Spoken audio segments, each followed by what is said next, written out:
Bienvenue dans Le Débat, l'espace où les perspectives s'affrontent pour éclairer la complexité des grands enjeux. Aujourd'hui, nous plongeons au cœur d'une controverse qui fascine, qui divise les passionnés et soulève des questions fondamentales sur l'évolution du football moderne. Absolument, c'est un sujet brûlant. Notre sujet central aujourd'hui, c'est l'impact de l'arbitrage vidéo, la fameuse VAR, sur le FC Barcelone. Et ce, depuis son introduction en Liga lors de la saison 2018-2019. La question qui va structurer notre échange est assez vertigineuse.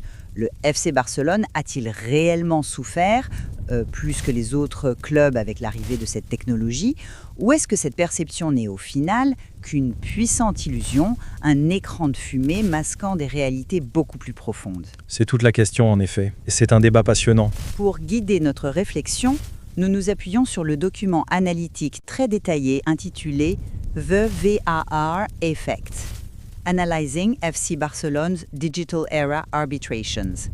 Pour ma part, je vais soutenir une idée très précise. Je suis convaincu que le style de jeu historique et si spécifique du Barça a été disproportionnellement et négativement impacté par l'application rigide, presque chirurgicale de la VAR.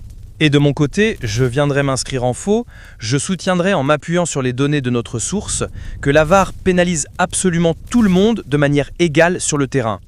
À mon sens, le déclin du Barça s'explique de façon purement rationnelle. On parle d'une fin de cycle sportif majeur et d'une crise structurelle sans précédent, le tout étant évidemment amplifié par un biais médiatique massif. Alors, entrons directement dans le vif du sujet. Mon argument central repose sur la nature même de l'ADN footballistique du FC Barcelone. Ce club, on le sait, s'appuie sur l'immense héritage de Johan Cruyff. Tout à fait. Il base l'entièreté de son jeu sur la possession de balle, la fluidité des passes et l'exploitation millimétrée des petits espaces. C'est un équilibre extrêmement précaire. Et ce genre d'équilibre nécessite un rythme ininterrompu.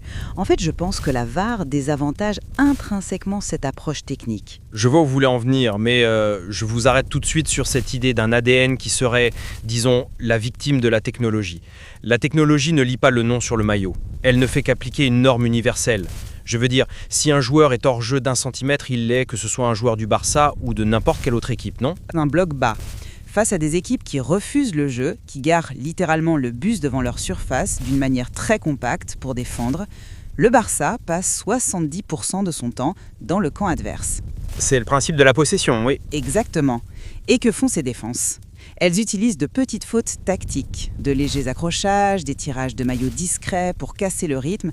La VAR ne regarde jamais ça. La symétrie est là.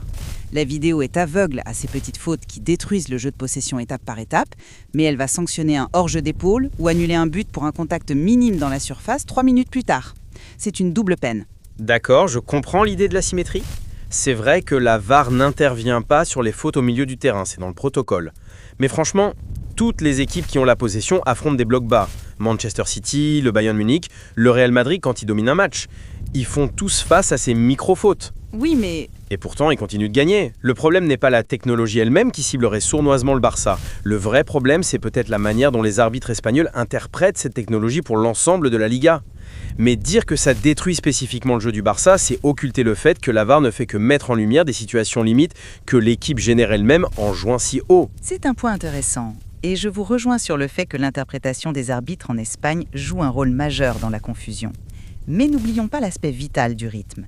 Le jeu de position, ce fameux tiki-taka, si on veut vulgariser un peu, ça repose sur l'asphyxie de l'adversaire. On fait tourner le ballon jusqu'à ce que la faille s'ouvre. C'est très chorégraphié, oui. Absolument, c'est une chorégraphie. Et quand le jeu s'arrête pendant 3 ou 4 minutes, parce que l'arbitre doit scruter un écran de contrôle pour vérifier une main très sévère au départ de l'action, l'élan émotionnel est brisé. La dynamique vitale est cassée, les muscles refroidissent. L'application ultra-technologique de la règle s'avère être un obstacle physique et psychologique à une philosophie de jeu organique. Je concède totalement que les arrêts de jeu de 3 minutes sont insupportables pour le rythme d'un match. C'est un fait. Mais encore une fois, est-ce que ça n'affecte pas autant une équipe qui base son jeu sur des contre-attaques fulgurantes ? Si vous coupez l'élan d'un contreur pour vérifier une faute au départ de l'action, c'est tout aussi frustrant. C'est différent ? Ce que j'essaye de dire, c'est que pointer du doigt la VAR pour le Barça, c'est devenu un mécanisme de défense classique. C'est plus facile de blâmer l'écran que de regarder la réalité en face. Les statistiques globales de notre source démontrent que la VAR annule des pénaltys et refuse des buts pour absolument tous les grands clubs européens, y compris l'Atlético et le Real Madrid.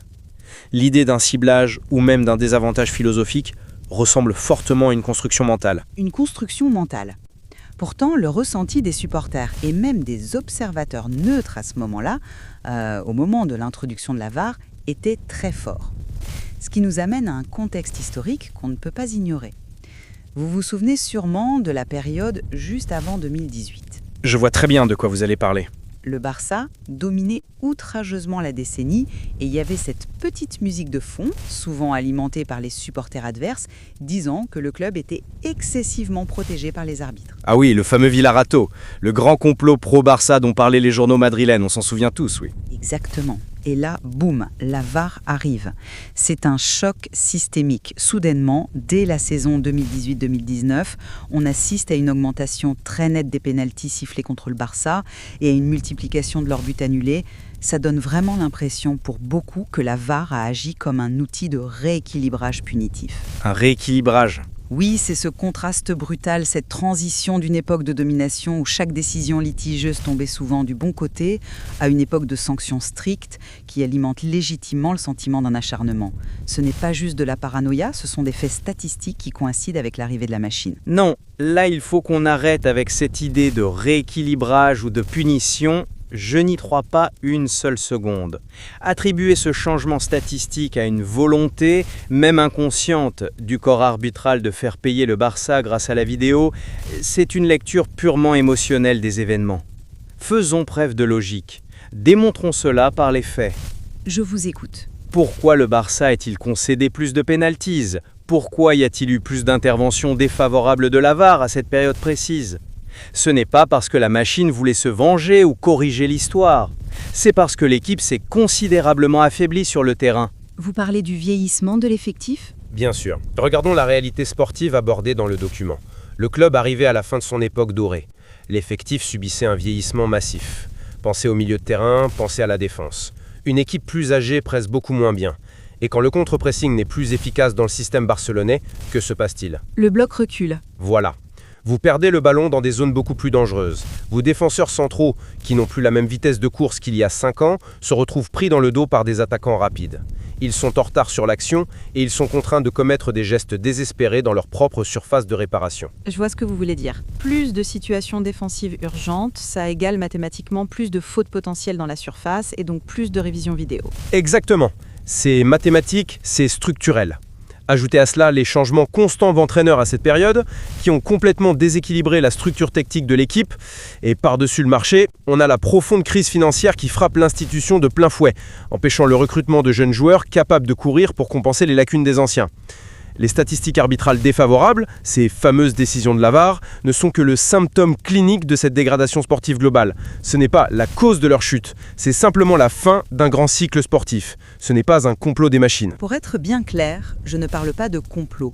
Et je suis parfaitement d'accord avec vous sur le fait que la dégradation sportive est incontestable. Ne pas l'admettre serait absurde. La crise de liquidité, le renouvellement raté de l'effectif, c'est acté. Mais on ne peut pas balayer d'un revers de main le fait que la transition vers ce nouvel outil a exacerbé cette crise d'une manière disproportionnée. C'est là que ça devient fascinant et c'est là que j'aimerais qu'on explore l'intersection entre la technologie, la psychologie et l'écosystème médiatique. Ah, les médias. Là-dessus, la source analytique est sans appel. Le FC Barcelone subit un biais médiatique d'une ampleur monumentale. Oui, l'exposition est maximale, mais comment expliquez-vous que ce biais soit si destructeur précisément avec l'arrivée de la VAR ? C'est simple, parce que le statut du club transforme chaque coup de sifflet en drame international. On parle de l'un des clubs les plus scrutés de la planète. Chaque match, chaque micro-décision, chaque ralenti fourni par la VAR est disséqué sous tous les angles par des dizaines de caméras. Ensuite, ça tourne en boucle. Dans les émissions sportives. Voilà, dans les émissions sportives, sur les réseaux sociaux, à la une des journaux le lendemain matin, cette suranalyse permanente crée une énorme loupe déformante. Vous êtes certain que si ça arrivait ailleurs, on n'en parlerait pas avec la même intensité ? Mais c'est une certitude absolue. Si un club de milieu tableau, mettons Getafe ou le Celta Vigo, subissait très exactement les mêmes annulations de buts pour des hors-jeux de 2 cm ou les mêmes pénaltys sévères contre lui, ça ferait un petit entrefilet dans la presse locale et on passerait à autre chose dès le demain. Mais ici, à Barcelone, la moindre ligne tracée par la VAR devient une affaire d'État. C'est le prisme du supporter constamment alimenté par cette caisse de résonance médiatique assourdissante qui crée de toutes pièces cette illusion de persécution. La VAR ne cible personne, c'est l'écosystème médiatique qui a besoin de nourrir le monstre pour faire de l'audience. C'est vrai, les médias en font des tonnes, parce que la polémique fait vendre, je vous l'accorde totalement. La résonance n'est jamais la même selon le poids du maillot que vous portez. Mais est-ce qu'on ne sous-estime pas l'impact que cette ambiance paranoïaque a directement sur les acteurs du jeu ? Le document met en lumière une dimension cruciale. Il parle du facteur psychologique intrinsèque au club. Le Barça est historiquement programmé pour maîtriser son environnement par le ballon. Et soudain, la VAR introduit ce que j'appellerais un paradigme de suspicion permanente. Une suspicion permanente de la part des joueurs eux-mêmes, vous voulez dire? Exactement. Mettez-vous à la place des joueurs sur le terrain un instant. L'émotion, dans le football, c'est le carburant principal de la performance. Imaginez la scène. Vous faites 30 passes parfaites. Vous trouvez enfin le décalage. Vous marquez un but magnifique. Le stade explose de joie. Et là, l'arbitre met le doigt sur l'oreillette. Oui, le silence tombe. Le stade entier retient son souffle pendant 3 longues minutes. Pour une équipe qui joue à l'instinct et à la connexion émotionnelle comme le Barça, c'est littéralement comme jeter un seau d'eau glacée sur un feu. Tout peut être annulé après coup. Cette épée de Damoclès technologique a retiré l'émotion spontanée du football. C'est une analyse psychologique très fine, c'est vrai. Je concède que la perte de cette émotion instantanée, le fait de ne plus pouvoir célébrer un but franchement sans regarder l'arbitre, ça affecte les joueurs. C'est frustrant pour tout le monde, même pour les spectateurs d'ailleurs, c'est une plainte très courante. Et c'est là mon argument. Pour une équipe ultra technique qui sait pertinemment qu'elle est en déclin physique, cette frustration devient beaucoup plus visible et psychologiquement destructrice. Quand vous luttez déjà pour imposer votre jeu parce que vous n'avez plus les jambes d'avant, se voir refuser un but pour une aisselle hors jeu après 3 minutes de flottement, ça vous détruit mentalement pour le reste de la mi-temps. Le biais médiatique existe, on l'a dit, mais la blessure psychologique infligée à l'ADN du club par cette froideur technologique, elle, a eu des effets ravageurs, bien réels sur les résultats sportifs. Je l'entends, mais je maintiens que cet argument psychologique, bien qu'il soit très séduisant sur le papier, sert beaucoup trop souvent de bouclier. En fait, il est tellement plus facile pour un joueur, pour un entraîneur en conférence de presse, ou pour un supporter frustré, de blâmer l'attente interminable de la VAR pour justifier un naufrage collectif sur le terrain. C'est plus facile de dire « on a été coupé dans notre élan » que d'admettre « nous n'avons plus les jambes pour courir 90 minutes ». Vous pensez que c'est une simple excuse ? Presque, oui. La frustration est visible, je vous l'accorde sans problème. Les joueurs qui s'agacent, qui lèvent les bras, qui sortent mentalement de leur match, on l'a tous vu. Mais cette frustration, elle vient de leur propre impuissance sportive. Ils affrontent des adversaires qui ont désormais trouvé les clés physiques et tactiques pour contrer le jeu de possession barcelonais. C'est ça la vraie source de la nervosité ambiante. Ce n'est pas un traumatisme causé par un arbitre assis devant un écran dans un car régi à Madrid. Les preuves empiriques du document pointent toutes, sans la moindre exception, vers des défaillances structurelles internes, de la direction sportive jusqu'à la préparation physique des joueurs. C'est l'essence même d'un débat rigoureux de reconnaître les forces de l'argument adverse. Et vous avez tout à fait raison de souligner la responsabilité écrasante des défaillances structurelles du club. Mais je persiste à penser que la méthode d'arbitrage est devenue un élément de friction insupportable pour cette culture footballistique spécifique.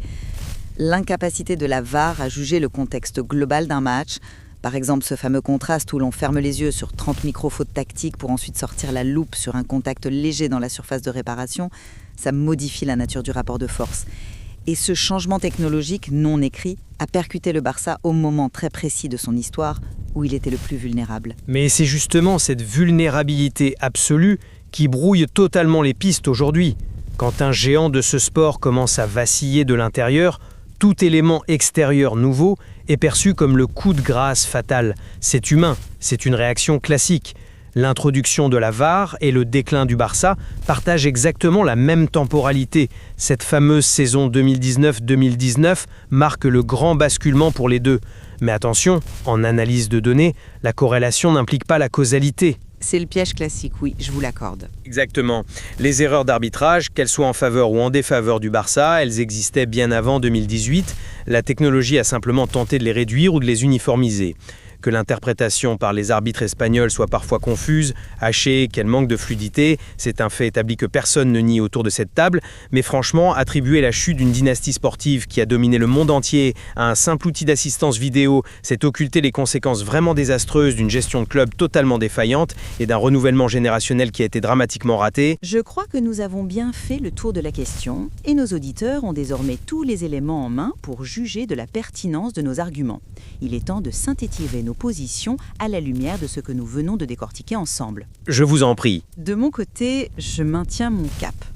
Même si la VAR a été conçue, sur le papier, comme un outil neutre visant à garantir une plus grande justice sportive, son application sur le terrain est tout autre.